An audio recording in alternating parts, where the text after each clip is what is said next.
Meta Smart Glasses notifications not working. Step 1. Check phone's Bluetooth connection. Ensure your Meta Smart Glasses are properly connected to your smartphone via Bluetooth. Notifications rely on this connection.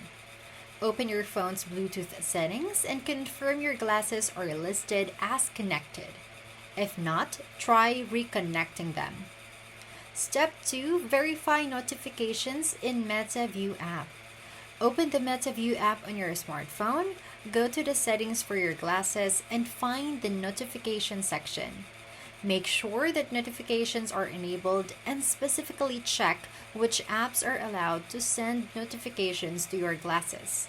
Toggle them off and on again if needed. Step 3. Check phone system notification settings. Your phone's operating system, iOS or Android, also has notification settings. Go to your phone's main settings, then notifications, and ensure that the MetaView app is allowed to send notifications.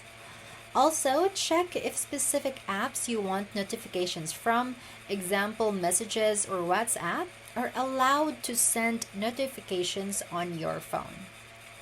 Step 4. Restart glasses in phone and do update software. A quick restart of both your MetaSmart glasses and your smartphone can often resolve temporary software glitches affecting notifications. Power both devices off and then back on. Additionally, check the MetaView app for any available software updates for your glasses, as updates often include bug fixes for connectivity and notification issues.